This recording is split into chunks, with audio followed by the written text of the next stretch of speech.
Hello friends, welcome to Musings by Masha. I'm coming to you today to share with you a special and unique tarot deck from Eugene Vinitski from TarotMania.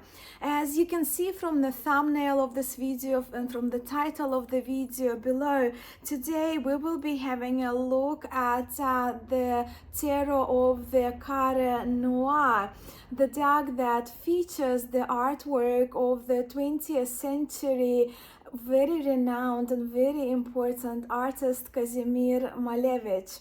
Now, tarot of the Carre Noir is an art deck, and despite of me only having had this tarot for kind of around 2 weeks now, it has already claimed one of the top spots in my tarot library. Hence, I wanted to come over today to share these cards with you.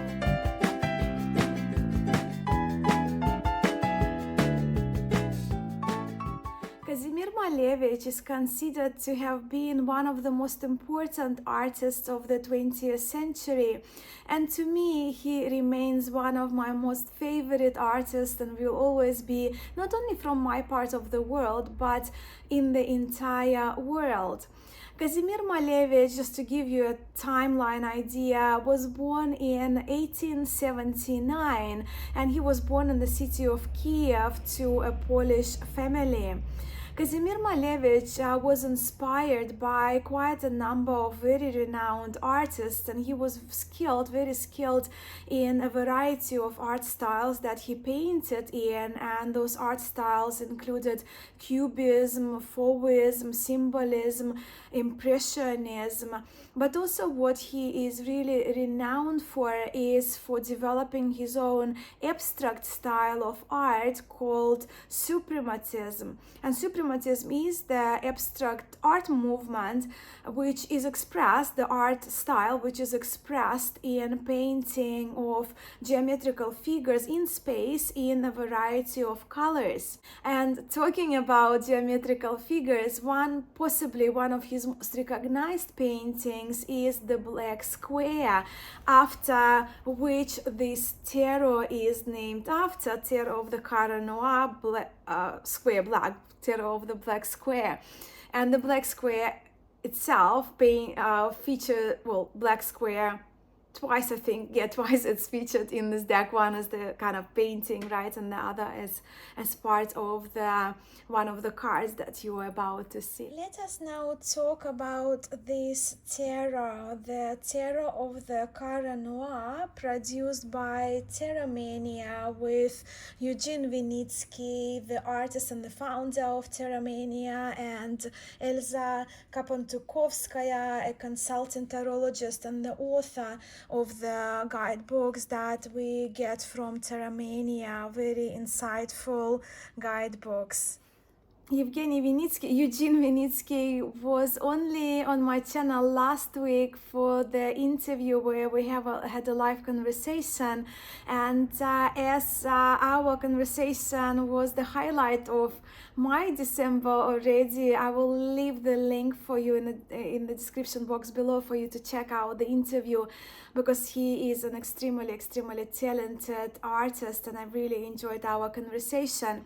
So when I asked Eugene about inspiration behind the tarot of the Carre Noir, he told that he admired and he adores the work of Kazimir Malevich, and for me too, the art featured in this tarot is very special and has much meaning.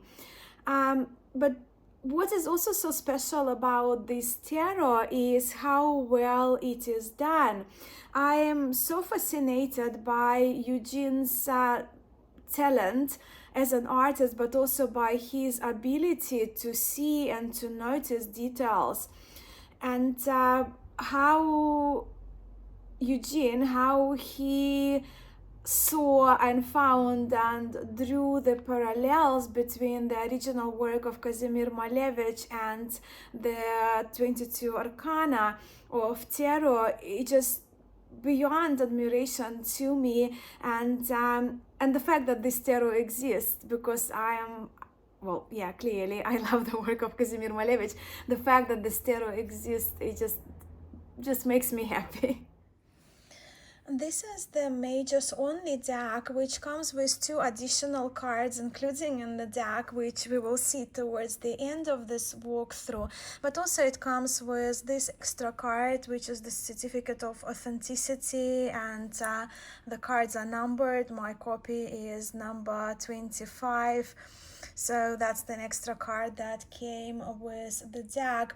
Also, when you get the Tarot of the Carre Noir, you will be sent an extensive PDF book which explains the idea behind the concept, right behind the deck itself, but also behind each card, and outlines the suggested card references and meanings, if you will.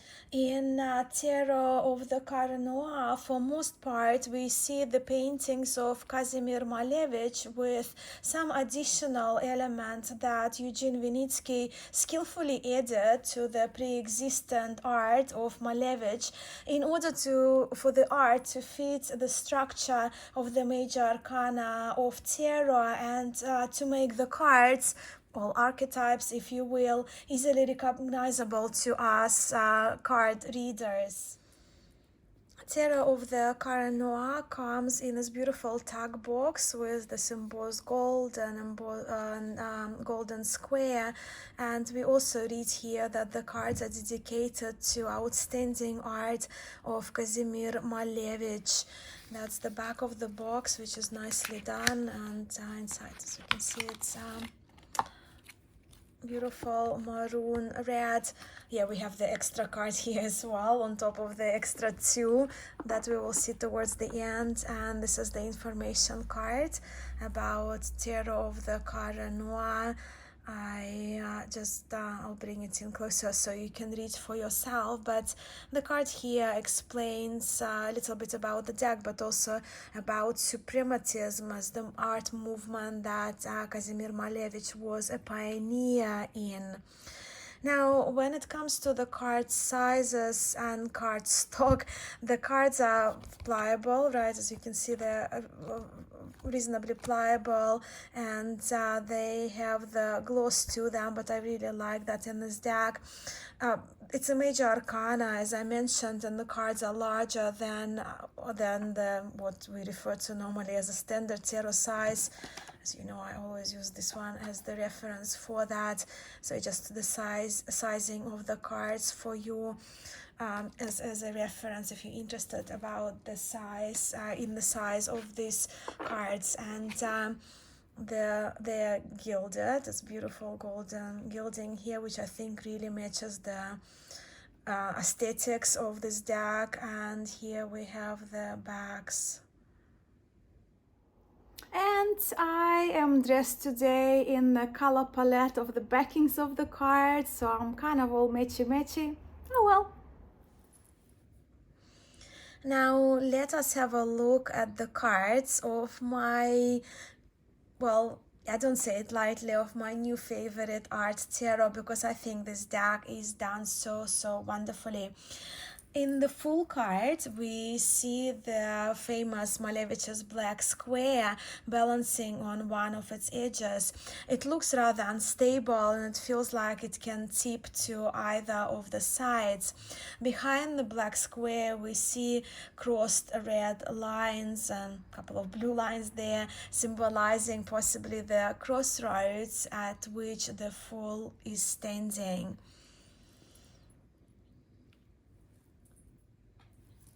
And the Magician, Kazimir Malevich's Cubo-futuristic painting called The Aviator is unchanged here in this card, and it represents the Magician, right, in the Carre Noir Tarot. Here we read in Russian apteka, the word which translates as pharmacy, and we can see the aviator, the magician, holding the Ace of Clubs in one of his hands. And to me, both elements are fitting for the Magician card. I'll bring it in a bit closer to you so we can see the eyes of this magician are rather piercing, and with this Cubo-futuristic style of painting, we also see quite a lot of elements, and we can even be deceived. The magician card, we can even be deceived by the optical illusion that is present in the style of art. The High Priestess. The High Priestess was inspired by Malevich's later painting called Woman's Torso. So what Eugene Vinitski did, he extended the torso in supremacism style by adding the lower body to the depicted female figure and giving her the scroll and the legs and the feet, so that the High Priestess card becomes more recognizable to us. We can see the light here reveals only half, right? So we see the black, the yellow, the white, but the light only reveals some of her, where the other half, if you will, if you're looking at this as a dark side, is hidden from the light, which I think is very appropriate for the High Priestess. The Empress card. The inspiration for the Empress was drawn from two different avant-garde paintings by Eugene. The background here that we see, the background comes from the famous painting by Malevich titled Harvest, where we see a number of women working in the field. And the female figure in front here is taken from another painting, and Eugene also added a child right next to that female figure and a crown, so that she can be easily identifiable to us as the Empress in this tarot. Here she is a mother and the caretaker of the field depicted in nature. Next one is the Emperor. The Emperor is, the painting is also fields, right? The peasant in the fields is the original painting. That's the title of it. But Eugene Vinitski, he kept it as it is, only with the addition of the crown, right? Because we have the Emperor here. The Emperor is depicted rather broad-chested and stands tall and strong like a stone wall with the fields behind. So he is here the protector of the fields. Next one is the Hierophant. The Hierophant card was painted by Eugene Vinitski in this avant-garde style again to complement the previous two cards that we saw, right? The Empress and the Emperor there. And he's also depicted in the fields to make that continuation of the major arcana being more coherent. He's wearing the golden robes, he's holding the cross. The Lovers. The Lovers card is very clever and is based actually on the original painting of Kazimir Malevich, but the original painting only depicts three young women, one of which, the middle one, Eugene transformed into a male figure by adding beard, again in the same style, very skillfully, adding the beard. Then we have the belt, and he transformed the skirt into trousers. And this Lovers card for me suggests choices, right? And sort of like in the line of Tarot de Marseille lover cards. Really love this one. The inspiration from supremacism art style, the Chariot, where we see the black circle with the addition of extra elements in that supremacism style. And here the little triangles here for me point out onto the horses of the Chariot here.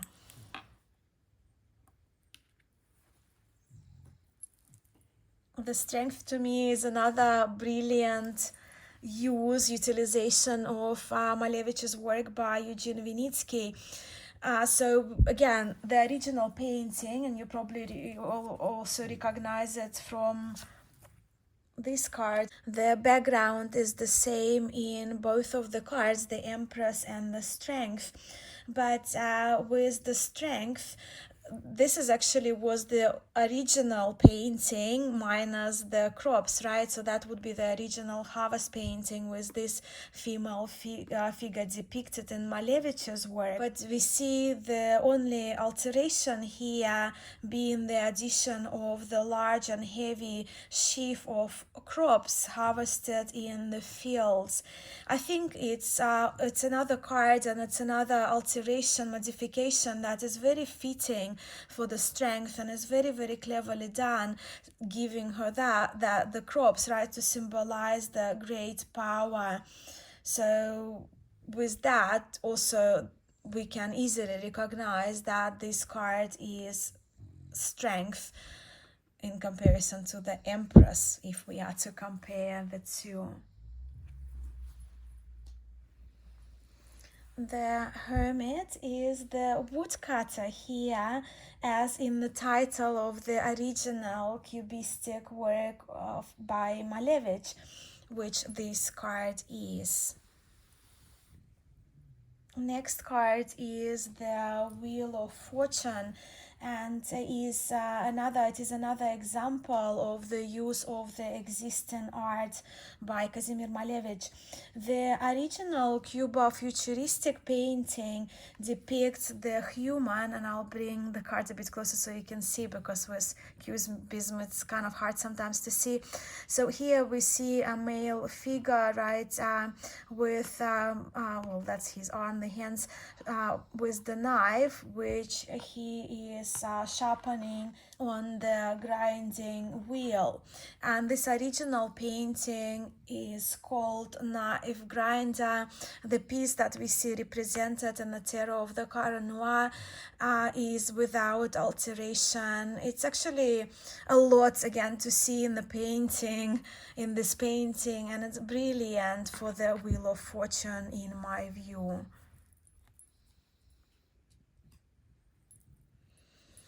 Another cool use of the existing art of Malevich, which is very in line with the Justice card in Tarot. Here we see the faceless male figure here at the forefront, and in distance, almost at the back of his mind, if you will, there is a jail, right? And Eugene Vinitski talked about this painting in my interview, which is linked in my interview with him.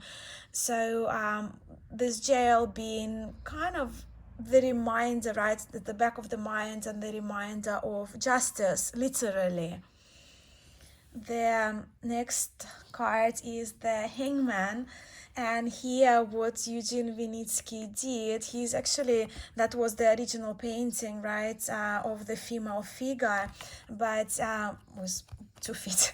But what he did, he reversed it and modified the painting of the female figure to make the hanged person, right, recognizable in our tarot setting.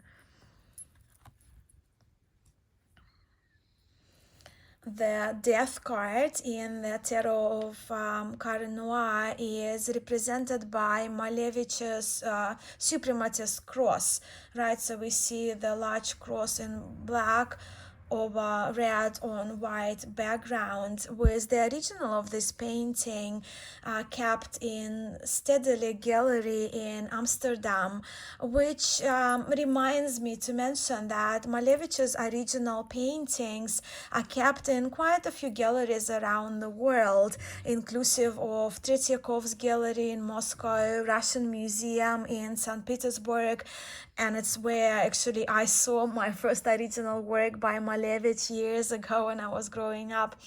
Then, of course, Museum of Modern Art in New York and Yale Gallery also have some of the original works of Kazimir Malevich. Now to Temperance. Temperance is the extension by Eugene, extension of another painting of Kazimir Malevich from 1932, which only originally depicted the woman's torso, the arm and the hand were included in the original. So just as Eugene did in the High Priestess card that we just saw, he gave this woman the lower body and added two vessels to make her recognizable as Temperance. I do very much personally love the color contrasts here and how colors interact with each other in this Temperance card. And I'm sorry, Cheppy, my dog Cheppy is sleeping next to me. That's our background music for today. The Devil. The Devil is another minimally adjusted piece. It depicts the haymaker, right? A person who cuts hay. And this is a famous earlier cubistic painting by Malevich, which is now kept in Russia in one of the museums, in the gallery in the city of Nizhny Novgorod.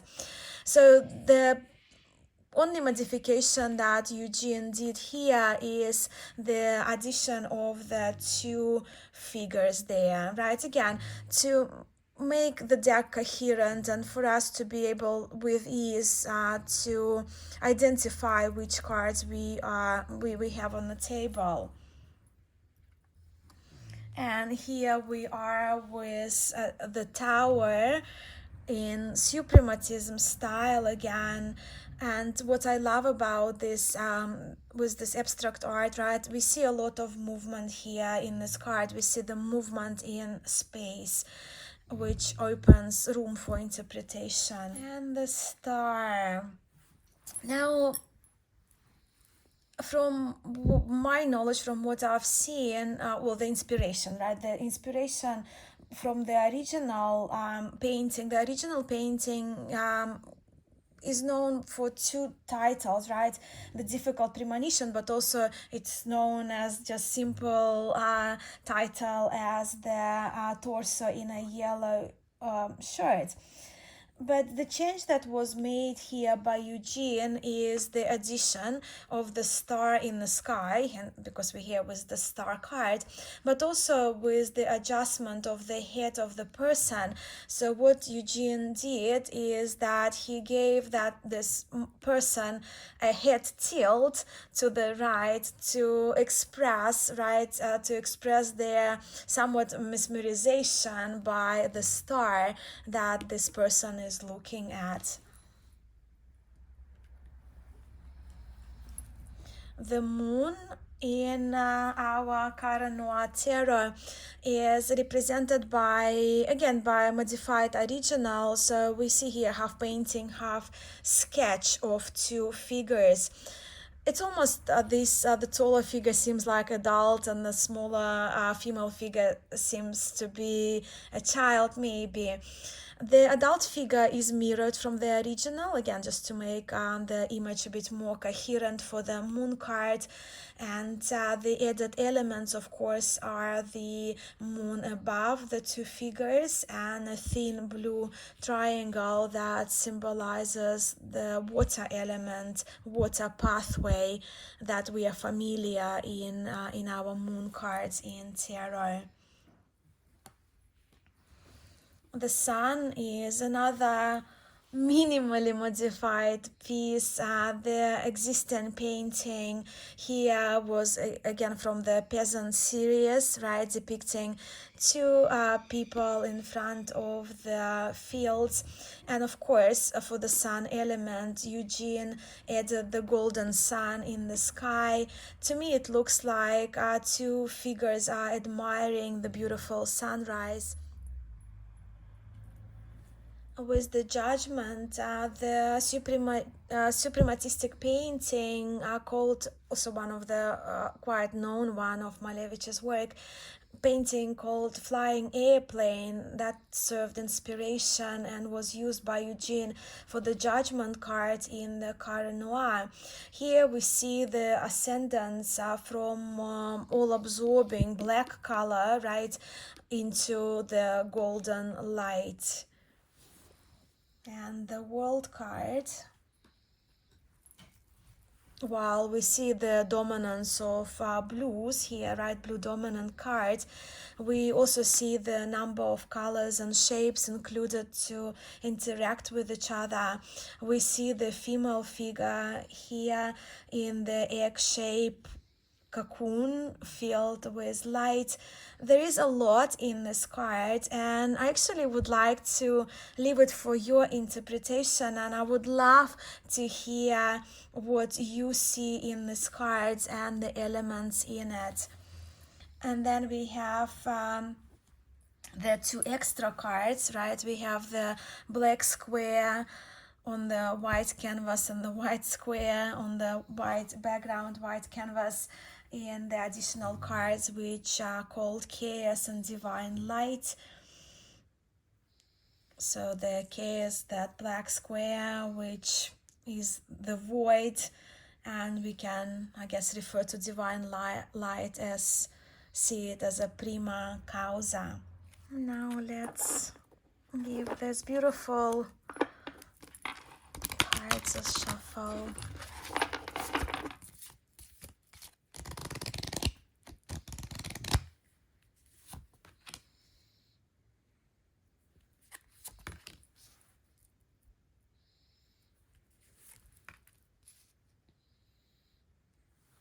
Clearly, by now you probably would have seen and heard my excitement about these cards. And of course, it's obvious that these cards, this deck, has become very special to me because it pays homage, right, to the work of one of my favorite artists. And Eugene did it with so much skill, so much knowledge, so much respect that I think it is admirable. And I hope also that my hope is that you enjoyed spending this time with me and going through these cards card by card. Eugene, if you are watching, Evgeny, if you are watching, I wanted to say how grateful I am for such a gift of these cards, which I will treasure and which I will read with, of course, as well, because for me it's an art tarot deck that also is functional in my view. But again, biases, of course, maybe because being a fan of the work of Malevich. Yeah. Anyway, friends, since we are talking today about the art, the art of the 20th century, I would love to hear if you have any artists that you love, artists from the 20th century whose artwork you appreciate, or maybe even your favorite 20th century artist. Please, I would love to hear who they were. Maybe they are, if they're still alive, and also please share if you have any decks that are inspired or feature their art. Thank you so much for spending this time with me today. I really appreciate your time. I'm sending much love to you all. Namaste.